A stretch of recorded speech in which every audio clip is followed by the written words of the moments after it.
to buy. Well, great news, folks. We are at the Bigger Pockets event, day 3. Keynote speaker is going to once again tell you it is not a good time to buy. Mr. Dion, how you doing? I'm doing amazing. And what's funny is that's actually the title of my keynote that Bigger Pockets changed. So it's no longer the title. They have a marketing team and a brain, and they realized being that negative probably wouldn't bring people to the table.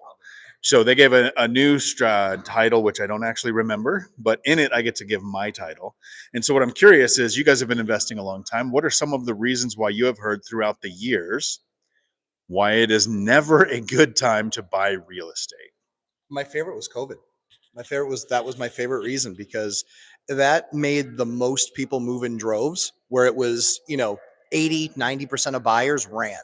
And so, like an idiot, I run into the fire and did more deals in an 18-month period than I've ever done, and got the best rates that I've ever gotten. And all of those things are still paying massive dividends. Most of those properties that were purchased in that time frame have 30, 35, 40% returns. So fantastic. I think my favorite one is the one that they recycle when they have no other excuse. And that, of course, is the silver tsunami, right? When they have no other reason, it's going to be the silver tsunami. So watch out, folks. People are getting older. Yeah, I love the silver tsunami. They have a different metric. This is the first year they could get into their retirement accounts. This is the first year they could get Social Security. This is the first year they can get Medicaid. This is the first year they have required withdrawals. Like, every one of those gave them a new injection in there. And my favorite with COVID was, I believed everybody. And I thought, there's an eviction moratorium going on. There's a stock market crash. You can't kick anybody out. Nobody has to pay the rent. And then I was watching this thing called One Rental at a Time Daily Financial Update. And he said, hey, just a question. Anybody seeing what's going on with interest rates? And my brain said, holy crap. So not only did I refinance everything, I emptied out retirement accounts, bought a triplex, second house sack, bought a fourplex, doubled the size of my portfolio because everyone was saying don't buy. The silver tsunami is a great one. Mine that I think I love the most is it's unaffordable. It's unsustainable. You hear that every time when prices went above 2008, or even when they weren't high, when lenders disappeared. People can't borrow, people can't afford. And right now, all the affordability metrics are flawed.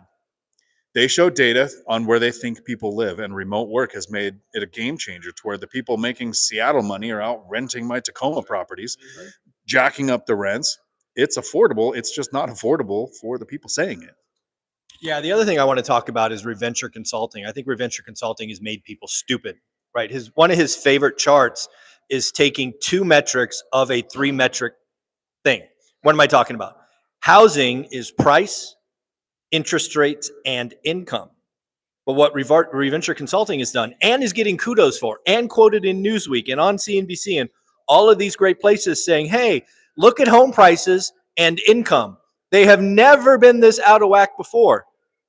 Well, great. Congratulations. You're talking about something that doesn't mean a thing, because we don't buy houses cash. If you bought housing cash, then yes, income and price would make sense. But if you do income and price when it is a payment-based purchase without interest rates, you're an idiot, a moron, or a grifter. I'll let you figure out which one he is. I'm still waiting for my $10,000 challenge to be met. I've offered you 10 grand to come debate me on it, but I get that would probably blow up your business. I mean, again, everybody has to consider, when you're in the game, when you're buying properties, when you see what it takes to daily manage, it's a completely different story than what people come up with on paper. And they say, well, but don't you have to do this? Yeah, that takes about 3 minutes a week. So it's things that they don't understand. It's the simple that confound the wise. And I think in many cases, this stuff is very simple. A lot of people that are outside the spectrum, they actually look at it and go, this is why this won't work. It's working. It's working pretty well for all of us. All of us are retired, which is kind of shocking because there aren't a lot of retired people here. That was a shocking. A lot of people that aren't retired here. And so what's interesting is how many different excuses we could collect. If we had to carry the excuses in a bag, none of us would be able to carry it because we heard a lot of excuses. So what's awesome about being part of the Bigger Pockets conference and One Rental at a Time and Dion's community and my community, Lumberjack Landlord, what's awesome about being part of those communities is that you're taking active steps to not be another metric, to not be just another number. And I can tell you that there's a lot of people here that aren't as far as you are, that are actually taking the steps, really trying to get the education. There's a lot of attendees here that are trying to understand, hey, how do I unlock this? How do I get into this? 3 great examples right here. And again, for all of us, we didn't need to work as long as we did. We all could have retired a lot earlier. I think Mike's track yesterday of his presentation, hey, everyone else retired in 40 years. We can retire in 10. I think that's very true. You could have retired after 10 years. I could have retired after 10. You could have retired after 10. And I think that that's the absolute opportunity for everyone to understand, is that you can retire after 10 years, but you're going to have to do the work. You're going to have to get into it. The first 5 years really stink, but the next 5 years get better. And then after that, kind of journey over, unless you want to do more or get bigger. Your thoughts? Well, I believe right now Michael Zuber could teach a fitness class to, if you turn 50 and you want to reinvent yourself and actually improve your health, you should do that. I'll say never take fitness advice from a fat kid like me, right? You can go to Zuber for that. Don't take real estate investing advice from some moron that doesn't own a rental, that's just using fear to get a lot of clicks and views on his video to make more money than he would make at his job. So of course they're going to keep making fear porn videos. Every time that everybody says this time is different, I want you to change your mind, and I want you to think you're different. You can be an action taker when everybody else is sitting there in fear. Because our favorite thing is when somebody says, oh, you're so lucky. Ooh. You invested after the crash, or during the crash, or before the crash, or before COVID, or all of that. Every idiot that says you're lucky you invested before is pretending it's never going to be 2035. It's never going to be 2030. And somebody's going to be saying, oh my, I can't believe you were so lucky that you could invest in 2025 when there wasn't a lot of competition, when lenders were hunting for people to loan money to. Prices were high, interest rates were high, but whatever happens between now and that day when they're saying we can't buy today, because you'll be lucky if you're the one buying today. Well, the only thing I could tell you is, again, I keep harping on this, is today is the best time to buy real estate because it's the only buyer's market in 12 years. It's been 12 years, folks, since the last buyer's market. And yes, if you want to look at the statistics and say it's unaffordable, go ahead. But if you're in my community or our communities, that's not what you're doing. You're looking at a property that's been on the market for 60 days, 90 days, 100 days. You're writing what I call disrespectful offers. Folks, if you're in my community, A, you're not paying list price. You're not even paying close to list price. You are seeking motivated sellers. You are finding creative opportunities to write seller finance first or seconds. The time to make great deals, and I said the word make great deals, is now. Let all the fear and all these other people go away. At the end of the day, you want, as an investor, you want 3 things. You want more supply. Do we have it or not? The answer is yes. 2, you want less competition. Do you have it or not? The answer is yes. And finally, you want increased odds of finding motivated sellers. Congrats. I know exactly what people are going to say in 2030. I wish I bought in the last buyer's market, because you could make great deals.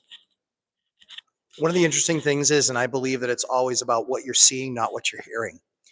When we went to the hall where they have all the vendors, there are probably 60 vendors in that room. And there are how many vendors that are purely trying to offer cash? Oh, it's disproportionate. It's like 40 out of the 60, probably 2/3 are money trying to get put into the market. I ask you, if it were a horrible time to buy, and it were, no one should ever do this, why are there vendors literally lined up to talk to you about how they can give you money and what their debt structure is? Yep. That's just not the case. If that were the case, it would be like it was in 08, when you had no money available, you had no one willing to lend, and the money that you could get was extremely expensive. That is not the world we're living in. And so right now, if you aren't doing deals and you're finding stuff that qualifies, I just bought my last deal. It was 30% off of what the MLS list price was. 30%. It's 30%. Now, we worked it a little bit to make sure that we were just saying, hey, listen, when you're ready to come down in price, let us know. They're like, well, what's your offer? We just said, we're not even close. So when you're ready to come down in price and really talk and get serious, we'll talk about it. And that's how I ended up winning that deal. So without a doubt, writing disrespectful offers, making contacts, having relationships, talking to these folks, reaching out to them. Dion does a great job of that too, reaching out and basically saying, yeah, I'm interested, but not quite yet. We need to work on a few things. And this is an approach that works time and time and time again. So MLS is not like walking into Walmart. It's MLS. It's fully negotiable. And quite frankly, it's the terms and the conditions that you're going to put together and what makes that thing potentially an absolutely fantastic deal. Nice. And to answer the question from the person in the comments, yes, this is a Mark I military grade ink stick that the microphone is on. And since it's almost always my goal to offend people and get kicked out of places, what I'd really like to do now is shift gears and talk about our event in February for the One Rental at a Time community while we're at the Bigger Pockets event. So we appreciate being here. But can you go through just a list of some of the names that are going to be presenting there? Because my goal is to interact with everybody who comes to the event to learn. But who is going to be there to teach? Well, the list is going to be long. I wish I would have known ahead of time because I would have printed it out. But obviously, the headliners for day one will be Jason Hartman, somebody who's been in the game 40 plus years. Day two headliner is Pace Morby. We are also going to have Rawbuilt, excuse me, I always screw that up. Rawbuilt's going to come out and talk about short-term rentals. We're also going to have Cody opening up. Cody Davis is going to be speaker number one. A gentleman that I speak with every Tuesday. Dylan's going to be another Gen Z. He's 25 years old. He's going to be leading off day two.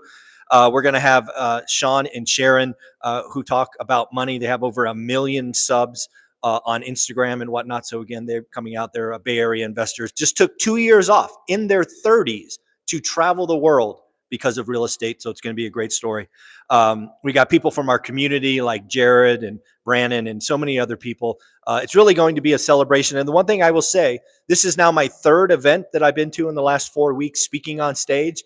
And one thing I'm even more certain about is One Rental at a Time events are different because nobody sells on stage. I am not trying to sell a $10,000 mastermind or a $20,000 mastermind, or we're not selling anything. We are there, A, to celebrate each other, and two, to learn and motivate others, and yes, create some content, have some fun, keep connections. And it really became obvious to me that our events are different because we're not selling a damn thing. Yeah, that's true. We don't bring shirts. We don't bring anything. I got yelled at for no book. Yeah. So that event's great. I mean, I think what's great about BPCon is it's absolutely huge. And so there's 1 million different tracks here that you can learn from. So that's pretty cool. But I can tell you from, getting in the room and finding who your friends are, school community is fantastic. But this event really is built a lot off of that school community as well. Oh, yeah. So, think about a lot of the people that 2 years ago when they came to your first event, they were there as attendees. Mm-hmm. And now there's 4 or 5 of them that are speakers. Absolutely. So there's that opportunity in this community to where you make your mark when you find your riches in the niches and you can help others. Mike's the first guy to basically put that on a pedestal and go, hey, let's use that and teach more people. So that event is worth its weight in gold. I can tell you that the ticket is far less expensive. Oh yeah. Just saying. But it's a good time, and there's no green room there. So all of us are available to everybody to talk, and we actually look forward to it. And that's why I think all that you need to know about that event is that we all spend our own money to go there and be there. Doesn't pay us anything. And that's not a bad thing. We are that invested in the community where we pay for it out of our own pockets. Thank you. Of course. Nice. And I'll wrap up with, if you're around today, I usually do a live stream at 4:00 on Tuesdays. I will be on stage doing a keynote. But right after that, we are going to the studio with Christian Osgood from Multifamily Strategies and for an interview where I'm actually just going to go live and you get to see the interview, which will then be edited and chopped up and put out on his content.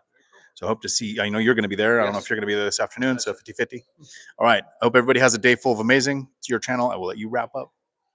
Folks, at the end of the day, my talk yesterday about getting wealthy, I truly believe everybody can do it, but it takes time. Again, it is time and math. It is that simple. Folks, take care. Dion, you're going to crush it today, boy.